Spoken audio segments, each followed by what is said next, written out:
За окей.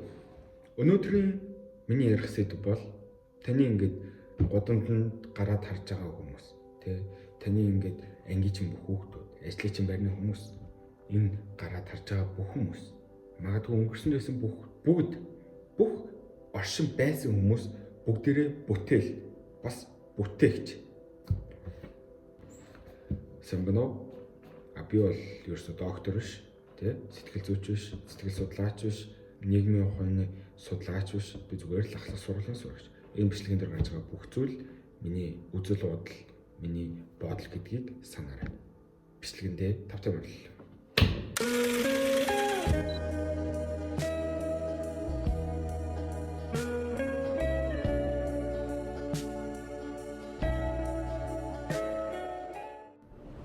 Миний түрүүнд бүтээгч те жишээ энэ бичлэгийг үзэж байгаа та бол бүтээгч бас бүтээл та бол зүгээр л за энийг сонсоод та ингэж бодож байна. За би угаасаа ээж аваахаа бүтээсэн зүйл. Тэгээ би угаасаа л ээж аваа манаа бүтээсэн. Би угаасаа энийгээ мэднэ гэж магадгүй. Гэхдээ та бодож ирсэн үү? Одоогоос 2.8-аас 2.4 жилийн өмнө Homo буюу хүн гэх төрөл анх үүссэн. Тэд нар одоогийн яг бидний хүн дүрстэй их ойролцоонтой. Тэд нар анх яаж үүссэн бол тэд нар зүг зүгээр байж байгаа л үүссэн гэж бодож байна. Тэднэрт бүгдэнд нь бүтээлч байсан байж дараа. Тэд бүгд үр хойчоо үлдээсэн. Тэд бүгд бүтээл гаргасан. Яг энэ юм дамжиж явсараад одоогийн та бид одоогийн нийгэм үүссэн гэдгийг та бодож ирсэн үү?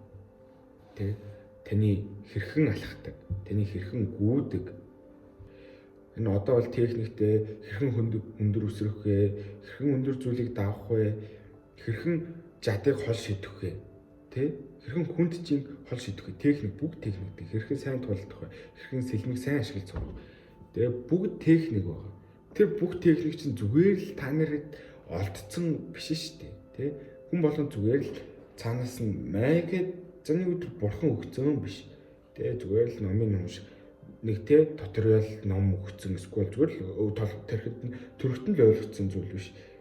Тэр чинь 2.8 сая жилийн турш тэр бүх бүтээлчээс гарсан хүч хөдөлмөрийн үндсэн дээр одоогийн бүх зүйл үүсэж байгаа. Бодоод жоохон өөр зүйлээр бодоод үзвэл таны хэрхэн 0 руугаа он чийдэг ч өөртөл бас нэг л бүтээл байгаа. Хэрхэн алхдаг. 2.8 сая жилийн өмнө те одоогийн бид чиг алхдаг байсан баг. Гүйдгээс баг. Магадгүй дөрөв үлддэг байсан баг. Магадгүй хамар нь илүү хурц байсан баг. Нүд нь илүү бага ашиглагддаг, хамар нь нам нь илүү их ашиглагддаг байсан баг. Одоогийн шиг бид нар шиг хэл соёл байгаагүй баг. Тэд нэр бүтээл гаргаж явсаар одоогийн нийгэм, одоогийн бүх зүйл үүссэн. Тэгэхээр та бол зүгээр л нэг эмээ өвгөхөө найдварч, эмээ өвгөхөө бүтээлч өнгөрсөн 2.8 сая жилийн хугацаанд бүх амьд хүн бүгд одоогийн таныг бүтээсэн гэдгийг санаарай. Тэд бүгд нийлж байж одоогийн та үүссэн. Тэгэхээр та бол зүгээр л нэг ар гэрээ авч явах биш. Та 2.8 сая жилийн хугацаанд нас орсон, бүтээл гарсан бүх хүмүүсийн ингээд итгэл найдвар цааш хүмүүсийг хөгжөөх хөгжилд хүргэх нэгэн бүтээлч шүү. Та бол бүтээлч, тэрийг санаарай. Та бол бүтээл, анх бол та бүтээл байсан. Гэхдээ та удаанаар бүтээлч болж байгаа. Маш удаан замаар.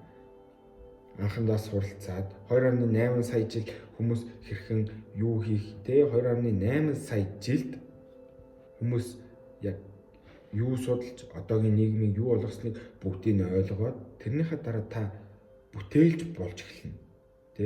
Хүүхэд гаргана. Тэр хүүхдээ бас яг өөрийнхөө сурсан 2.8 сая жилд юу үтсэн тэгээд амьдралынхаа яг тэр нэг амьдрсан 30-40 жилдээ юу болсон тэрийг зааж сургаснаар тэр зүйлүүд чинь давхарлцаар улам цаашлаад нийгэм хөгжих болно. Тэгэхээр та бол зүгээр л нэг жижиг зүйл биш гэдгээ санаарай.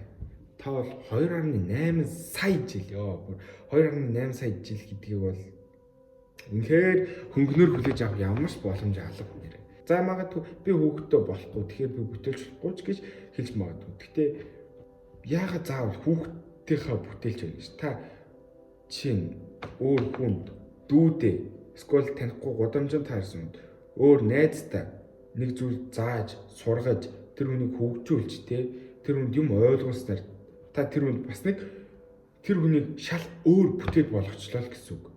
Тэр хүний 2.8 сая жил дээр та өөрийнхөө жижигхэн хэсгийг нэмээд тэр хүн чинь шал шинэ бүтээл боллоо гэсэн үг. Тэгэхээр та бол бүтээлч. Энэ нь яг л одоо нийгэмшилтэй л адилхан. Та хүн нийгэмшгүй бол амьдарч чадахгүйтэй адилхан. Та бүтээхгүй амьдарч болж чадахгүй. Тийм бас санаараа энэ бичлэгэн дээр байгаа бүх хэлсэн зүйл миний өөрийн үзэл бодол миний ингээд төрсэн бодол сэтгэл шүү. Тэгээд битгий одоо ингээд маргалдаарай. Авахгүйхээ ухаанаар хандарай. Хэрвээ тань таалагддаг бол таалагддаг гэж болно. Би бол тэрийг яг үгүйсэхгүй таалагдаагүй ч гэж бол таалагдсан ч гэж болно. Энэ бол зүгээр л миний өөрийн үзэл бодол шүү. Миний өөрийн 2.8 сая жил дээр нэмэх нь 16 жилийн одоо бүтээлийн үзэл бодол шүү гэж хэлье. Тэгэнгүүт битүү буруугаар хүлээж аваарай. Тэгээд өнөөдөр бичлэг үгээр өндөрлөж байна. Тэгээд бичлэгийн маань үзэн хүмүүст баярлалаа. Тэгээд дараагийн бичлэгээр уулзаж магадгүй. Тэгээд уулзвал түр баяртай.